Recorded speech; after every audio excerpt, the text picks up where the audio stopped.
Today, on the Cinematic Sound Radio Podcast. It's our annual Halloween special. On the program today, we are highlighting horror score re-recordings, including selections from The Nightmare Before Christmas, BRAM Stoker'S Dracula, Creature from the Black Lagoon, House of Frankenstein, Ed Wood, World War Z, and many more. So grab a bowl of candy, lock your doors, light up your pumpkins, sit back in your favorite chair, and turn up the volume as the flagship show on the Cinematic Sound Radio Podcast begins now.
Welcome, ladies and gentlemen, to today's episode of the flagship show on the Cinematic Sound Radio Podcast. I'm your host, Eric Woods, and today I'll be presenting my annual Halloween special. I love this time of year. Before we begin, I'd like to invite you to join our Cinematic Sound Radio Podcast Patreon at patreon.com/Cinematic Sound Radio. There you can sign up for one of the tiers there. The lowest is just $1 a month.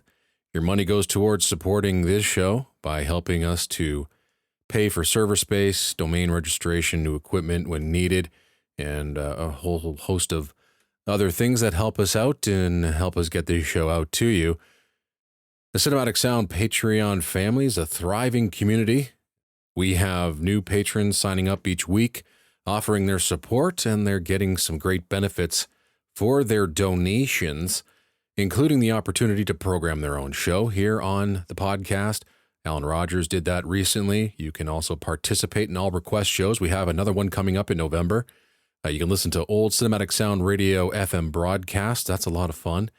That's just a small handful of the things you get when you sign up. Again, patreon.com/Cinematic Sound Radio. We also would love to hear from you, so let us know what you think of this show, and I really do mean that. All of the hosts here at Cinematic Sound Radio love hearing from our listeners, so if you like what you hear, then drop us a line. It only takes a few minutes, and trust me, when we hear from you, it inspires us to keep on going. You have no idea how many times I've been down in the dumps, and I get a message from one of you, my day immediately becomes brighter, and I can't wait to get to that next show. And that's the honest truth. So if you have anything to say, please send it to cinematicsound@yahoo.com. And while you are at it, you can leave us a 5-star rating on your favorite podcatcher. It really does help with new listeners as they get to discover the show through your reviews and informs them of what the show is all about. Okay, with all of that out of the way, let's jump into the program. And today's theme is re-recording horror. Now, these re-recording series are some of my favorite to produce, and I get a genuine thrill going through my collection and finding alternate recordings of favorite soundtracks. We produce numerous re-recording programs, including shows dedicated to the re-recorded scores of Ennio Morricone, Jerry Goldsmith, John Williams, James Horner, Elmer Bernstein. We've dedicated re-recording shows to Star Wars and Indiana Jones. Re-recordings are one of my favorite, it's not a subgenre. It's one of my favorite aspects or divisions of film music, if that makes any sense. I mean, I love hearing alternate recordings of film music, and I hope you do too, because we have some good ones on the program today. The show opened with a performance of the main theme to the late 80s and mid-90s TV anthology series Tales from the Crypt, with theme by Danny Elfman. In that recording, Erich Kunzel conducted the Cincinnati Pops Orchestra from the album Scary Music. Some of Hollywood's best composers actually worked on that series, including Bruce Broughton, Bill Conti, Cliff Idleman, James Horner, Michael Kamen, David Newman, Alan Silvestri, and numerous others. So we'll now jump into the show proper with music from The Nightmare Before Christmas, with original music and songs by Danny Elfman. This comes off an album called The Genius of Film Music, Hollywood Blockbusters, 1980 and the 2000s. It's a 2-CD release. Now, The Night Before Christmas was a 1993 stop-motion animated dark fantasy holiday film directed by Henry Selick. It was his feature film directorial debut and was produced and conceived by Tim Burton. It tells the story of Jack Skellington, the king of Halloween Town, who stumbles upon Christmas Town and becomes obsessed with celebrating the holiday. Danny Elfman wrote the songs and score and provided the singing voice of Jack. The film was met with both critical and financial success, earning praise for its animation, particularly the innovation of the stop-motion art form, the characters, songs, and score. The film was nominated for an Academy Award for Best Visual Effects, the first for an animated film, yet for some stupid reason, Danny Elfman didn't get a sniff for any of his brilliant songs or his equally brilliant score. It's absolutely disgusting, and in my opinion is one of the numerous blemishes on the Academy over the years. Now in the suite, which was arranged by Mark McKenzie, you're going to hear instrumental versions of some of the songs, including Sally's song, This Is Halloween, and What's This, just to name a few, as well as portions of Danny Elfman's brilliant score sprinkled throughout. This is Dirk Brosse conducting the London Philharmonic Orchestra in a recording of Danny Elfman's The Nightmare Before Christmas Suite.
music from The Nightmare Before Christmas with original score composed by Danny Elfman. That comes from an album called The Genius of Film Music, Hollywood Blockbusters 1980 to the 2000s. That was Dirk Brosse conducting the London Philharmonic Orchestra and was recorded live at Southbank Centre's Royal Festival Hall. Fantastic, fantastic album. Highly recommend you check it out if you can. Up next, music from Bram Stoker's Dracula with original score by Wojciech Kilar. This film was released in 1992, a gothic horror film directed and produced by Francis Ford Coppola, based on the 1897 novel Dracula by Bram Stoker. Stars Gary Oldman as Count Dracula. He's fantastic. Winona Ryder as Mina Harker. She's great as well. Anthony Hopkins plays a perfect Van Helsing. And of course, there's Keanu Reeves as Jonathan Harker. Just a bit more about him in a second. I mean, overall, it's a fabulous film. Special effects are fantastic. The miniature work is great. Cinematography is beautiful. It might very well be my favorite Dracula film, but its biggest misstep was the casting of Keanu Reeves, whose performance and odd accent left a lot to be desired. Definitely wasn't the best choice for this film. With that being said, the film was nominated for 4 Academy Awards. It won 3 for Best Costume Design, Sound Editing, and Best Makeup. It was nominated also for Best Art Direction. The classic score was composed by Polish composer Wojciech Kilar. What we're going to play for you right now are 2 selections from the suite heard on the Marco Polo Naxos album called Bram Stoker's Dracula and other film music by Wojciech Kilar. This is a 23-minute suite from the score, and it's made up of 6 cues. And the 2 I've selected for you are the Holtz Like the Hunters, featured in numerous trailers in the 90s. As well, we're going to play for you the opening cue from the suite called The Brides.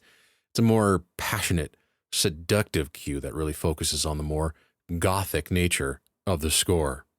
Here now is Antoni conducting the Polish National Radio Symphony and the Cracow Philharmonic Chorus in a performance of Wojciech Kilar's Bram Stoker's Dracula.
Music from the 1992 film Bram Stoker's Dracula, with original score composed by Wojciech Kilar. That comes off an album from Marco Polo and Naxos Records called Bram Stoker's Dracula, and other film music by Wojciech Kilar, performed by the Polish National Radio Symphony Orchestra with the Cracow Philharmonic Chorus, and conducted by Antoni Witt.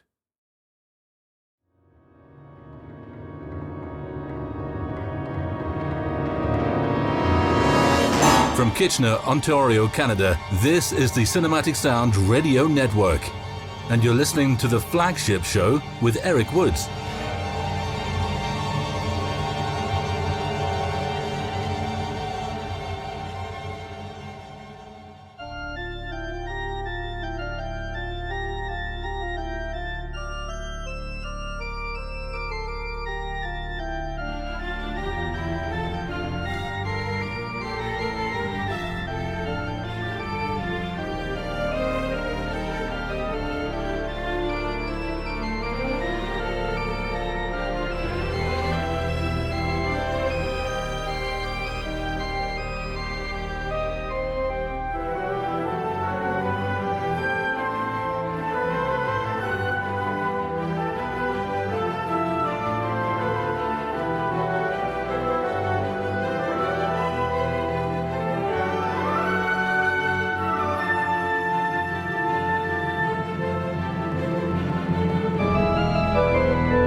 That was music from Frenzy, the 1972 thriller directed by Alfred Hitchcock. That was the opening theme written by Henry Mancini, which, according to Hitchcock, sounded too much like Bernard Herrmann. In his autobiography, Henry Mancini reported that discussions between himself and Hitchcock seemed clear on the direction of the score, and Mancini thought he understood what Hitchcock wanted, but ultimately Hitchcock didn't like what Mancini gave him, and so the score was thrown out and was replaced by one written by Ron Goodwin. Anyway, that unreleased main title piece from Frenzy comes from a superb album called Mancini in Surround, mostly monsters, murders, and mysteries, which was recorded in 1990 with the composer conducting his own hand-picked orchestra. Welcome back to Cinematic Sound Radio. We're featuring re-recording horror. And we now move on to more music from that album, which featured the main title, the unused main title from Frenzy. And we're going to present for you a selection from a suite called the Monster Movie Music Suite, which contains music from It Came From Outer Space, Tarantula, and opens with music from this black and white 3D monster film called Creature from the Black Lagoon, released in 1954.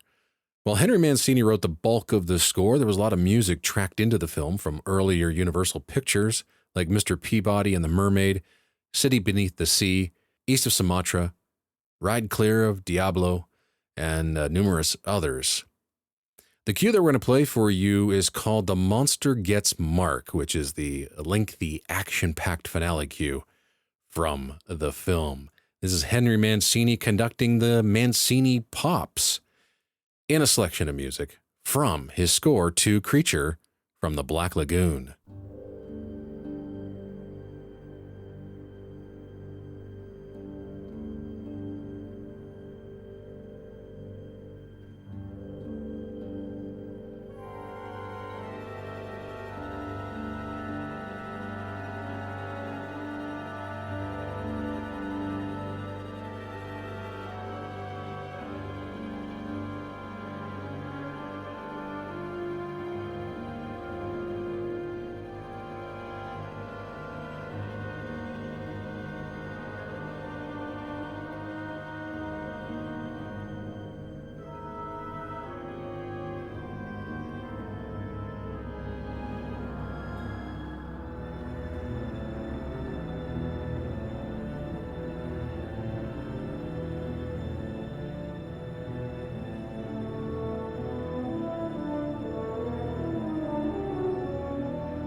That was the cue The Monster Gets Mark from a larger suite called the Monster Movie Music Suite that comes off an album called Mancini in Surround, mostly monsters, murders, and mysteries, featuring Henry Mancini conducting his very own orchestra called the Mancini Pops. And the album, recorded in 1990 at CTS Studios in London, was available on RCA Victor. Moving on, we're going to feature more music from old school monster films. This time we go back about 10 years, 1944, and House of Frankenstein, which features original music by Hans J. Salter. This film starred Boris Karloff, Lon Chaney Jr., and John Carradine. The film is directed by Earl C. Kent and tells the story of a deranged scientist who escapes from prison and recruits Dracula, Frankenstein's monster, and the Wolfman to get revenge on his behalf. The colorful score for this film was written by Viennese composer Hans J. Salter, who spent a good portion of his early career writing operettas and concerts and working on early films at the Berlin-famed UFA studio. In America, he wrote a variety of scores for Universal, mostly low-budget affairs under ridiculous deadlines, but most film music lovers know him as the maker of monster music. Usually judicious with the music he would provide for a film, for House of Frankenstein, Salter would provide 50 minutes of music for the 70-minute film, and he would write this towering score in just 2 weeks. While the entire score plays extremely well on its own, it's really the opening title in the score's final section that offers up the real highlights of the score, with huge pounding statements from the timpani to the shrieking woods and the busy strings. In order to restore these scores for this new recording, the music had to be painstakingly reconstructed by film composers John Morgan and William T. Stromberg from 3-line piano reductions unearthed elsewhere, including at Salter's home, due to the fact that the original score and most original scores at Universal were literally thrown in the trash. In the liner notes of this recording, arranger John Morgan had this to say about the score and its reconstruction. I quote, "As is the case with much film music for the period, no orchestral scores exist. Fortunately, composer Hans J. Salter had kept a copy of the piano conductor parts, and it was from these 3-line sketches that full orchestral scores were reconstructed for this premiere recording of the complete score. Since these piano conductor parts were made primarily for copyright and conducting purposes, there are only an approximation of the full scores. Often prepared in haste, these scores are inundated with wrong notes, inaccurate rhythms, and missing musical lines. Since the audio portion of the music existed only within the mixed soundtrack for the final film, it was quite a challenge to hear the music buried beneath dialogue, explosions, screams, and other unsavory sounds." End quote. I will say this. The work that John Morgan and William T. Stromberg has done throughout their career and continue to do now is nothing short of heroic for the film music community. And I've heard a lot of people absolutely dump on re-recordings where they say that it's the original or nothing. But when you have scores like this, which are lost, not due to time, but because of the ignorance of the studio, here we now have a premiere recording of a score that would have been lost forever if it wasn't for film music re-recordings and people like John Morgan and William T. Stromberg. And now we get to hear these glorious scores written in the 1940s, recorded with brilliant modern-day technology. And these scores just jump off the page and come to life because of Stromberg and Morgan's Herculean efforts, and of course the performances of the orchestras for these pieces. And in this recording, we have the Moscow Symphony Orchestra performing the score. This is exceptional music, and again, Thanks to John Morgan and William T. Stromberg for everything they did to rescue this score. This is music from House of Frankenstein, with original music by Hans J. Salter.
That was William T. Stromberg conducting the Moscow Symphony Orchestra in a performance of Hans J. Salter's 1944 score to House of Frankenstein. And that album comes from Marco Polo and Naxos Music. And the liner notes, most of which I read here on the program, come from the pen of Bill Whitaker. Bringing you the very best music for film, TV, and video games, this is the Cinematic Sound Radio Network.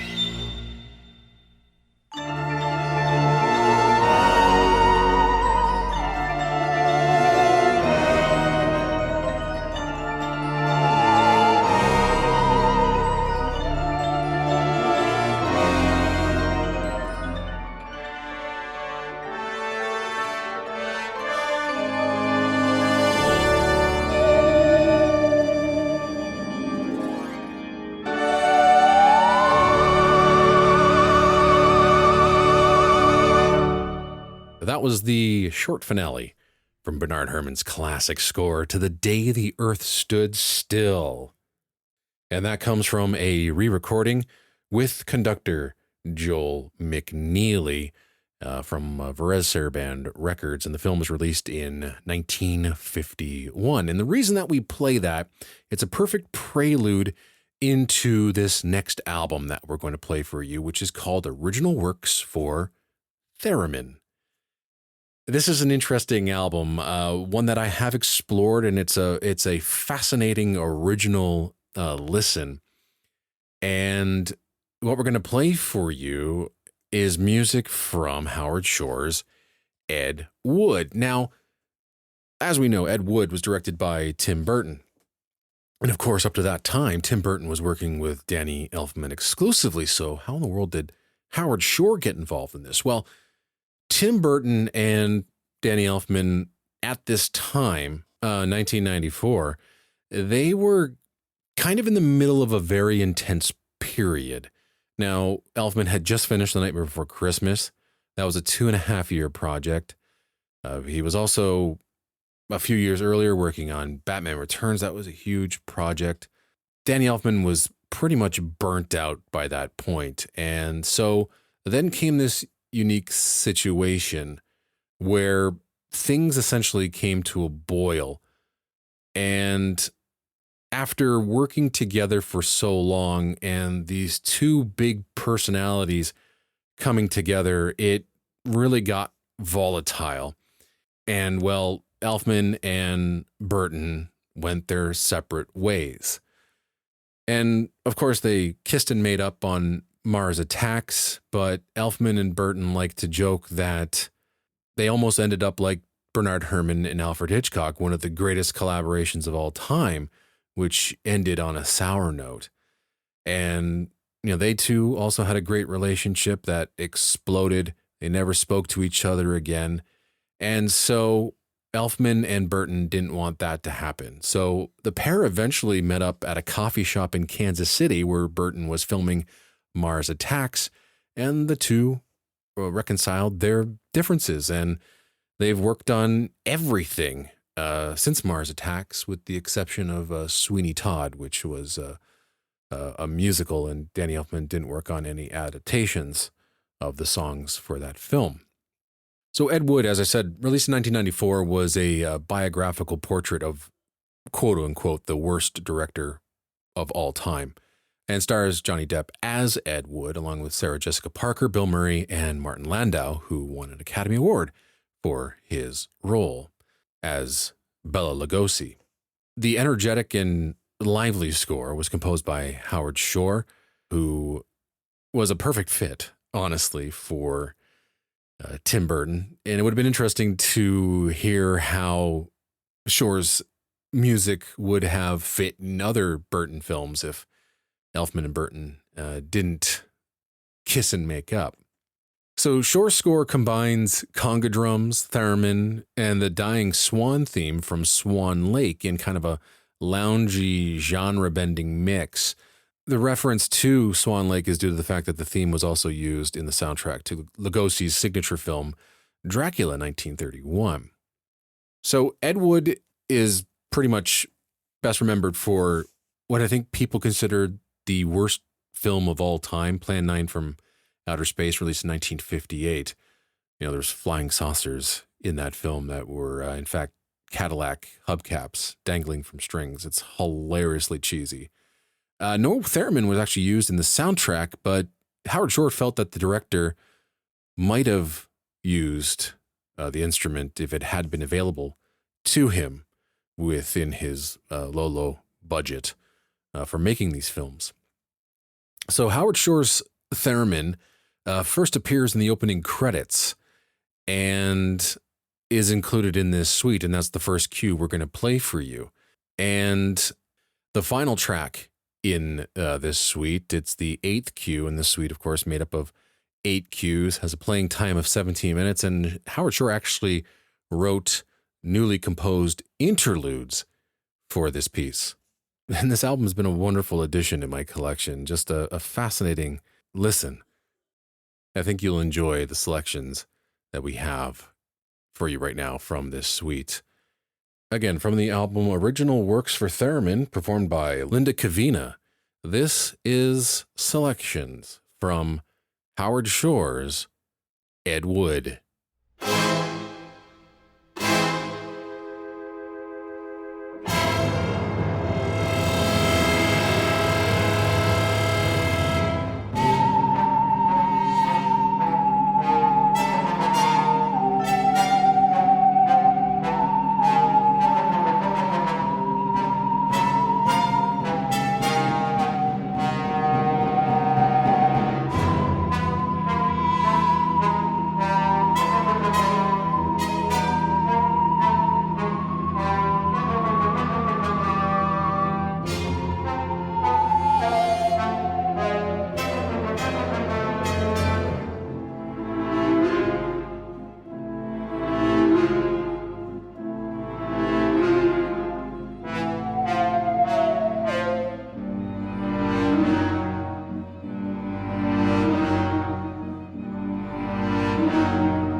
Music from Ed Wood, composed by Howard Shore, and that is from a custom suite arranged by Howard Shore, especially for this album, called Original Works for Theremin, with theremin performed by Lynda Kavina. The album was recorded at Concordia College in New York in July of 2000, conducted by Charles Peltz, with the Ensemble Sospeso, featuring additional works composed by Mika Throsia, Olga Neuwirth, Christian Wolff, and Percy Granger. And the liner notes for the album, provided by Olivia Mattis.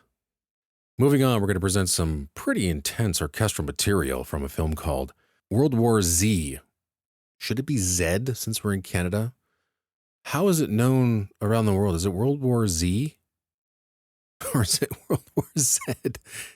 Anyway, I'm going to call it World War Z, directed by Mark Forster in 2013, with Brad Pitt playing a former United Nations investigator who travels the world gathering clues to find a way to stop a zombie pandemic. This film offered composer Marco Beltrami a chance to experiment with unusual sounds. Beltrami had this to say about the score. Quote, "We found that there are these feral pigs called javelina, and they have very big jaws. Then I had a friend of mine who is a hunter, and he gave me a lion skull, and we had some raccoon skulls, and we just played around with that, and it became elements that we later used as percussive elements for the score. Sometimes it's covered up by orchestral percussion and all, but sometimes it stands out, and I think that adds to the tension." End quote. Very interesting. What we're going to play for you right now are two cues from an album presented by the Filmfest Ghent called Marco Beltrami, Music for Films. You'll first hear a traditional suite from the score, World War Z. Then you will hear one of the most impressive action pieces from the score called Chasing the Tail, which the Brussels Philharmonic with conductor Dirk Brosse absolutely nails perfectly. It's a virtuosic action piece which has the orchestra bringing their A game in this recording, performing these falling strings and woodwinds with piercing staccato brass and growling horns. It's a gnarly piece that Beltrami does so well, and this piece is just another example of his utter brilliance as a composer for orchestra. So here now, two pieces from World War Z with Dirk Brosse conducting the Brussels Philharmonic. This is the World War Z suite and the action cue, Chasing the Tail.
Music from World War Z, released in 2013, with original music composed by Marco Beltrami. That comes off an album called Marco Beltrami, Music for Films, presented by Filmfest Ghent, with Dirk Brosse conducting the Brussels Philharmonic Orchestra. The music was arranged by Mikkel Carlsen, with introduction notes by Patrick Dunsleger. Bringing you the very best music for film, TV, and video games, this is the Cinematic Sound Radio Network. Well, we've sadly come to the end of yet another edition of the Flagship Show on the Cinematic Sound Radio Podcast. And as we try to do on every episode of the Flagship Show, we like to end with an end title piece. And this piece that we're going to play for you was actually selected by my patrons over at patreon.com/Cinematic Sound Radio. I gave everyone the option to pick between 4 end title pieces. Drag Me to Hell, Twilight Zone the Movie, Cloverfield and Wolfen, and Christopher Young's Drag Me to Hell won the vote with 46% of the vote. So thanks to everyone at Cinematic Sound Radio's Patreon for participating. So Drag Me to Hell, released in 2009, directed by Sam Raimi, and focuses on a loan officer who, because she had to prove to her boss that she can make the hard decisions, chooses not to extend an elderly woman's mortgage. In retaliation, the woman places a curse on the loan officer that after 3 days of escalating torment will plunge her into the depths of hell to burn for eternity. The film is an absolute delight. It's over the top, features Raimi's own distinct personality and style. All the Raimi-isms are in there. No one does horror quite like Sam Raimi. Now, Danny Elfman was still feuding with Sam Raimi at this time, after his terrible experience on Spider-Man 2, which essentially ended the relationship between Raimi and Elfman until they kiss and made up in 2013 for the film Oz the Great and the Powerful. Since Elfman was out of the picture for Drag Me to Hell, another one of Raimi's frequent collaborators, Christopher Young, was brought on board. The score saw Christopher Young reinvent himself within the horror genre. At times, the score is grotesque and unholy, featuring beautiful pieces of sheer chaos. The score closes with a horror concerto, the likes I don't think we've ever heard from Christopher Young. It's features these brilliant gypsy-like violin themes heard at the beginning of the score, and throughout this piece, the theme really gets a chance to stretch its wings. And the final 2 minutes of this end title concludes with glorious orchestra and chorus, and brings to end one of Christopher Young's best horror scores. So in this recording, Nick Raine conducts the City of Prague Philharmonic Orchestra from an album called The Definitive Horror Music Collection. So this is the end titles from Drag Me to Hell by Christopher Young. And with that, thank you very much for tuning in, and take care wherever you are in this world, and happy listening.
Thank you for tuning in to the Cinematic Sound Radio Network. I want to thank Tim Burton for providing his voice for all the bumpers and stingers you hear throughout the show, and to David Casina for providing Cinematic Sound Radio's intro music. If you have any questions, comments, or concerns, please email us at cinematicsound@yahoo.com. You can find us on social media at Cinsound Radio on Twitter, at Cinematic Sound on Facebook, and from wherever you're listening to us today, please leave us a 5-star rating and a positive review. Reviews help introduce potential new listeners to the show. While you're at it, head over to TeePublic to find yourself a Cinematic Sound Radio t-shirt and support us on Patreon by going to patreon.com/Cinematic Sound Radio. And don't forget to check out Cinematic Sound Radio at cinematicsound.net.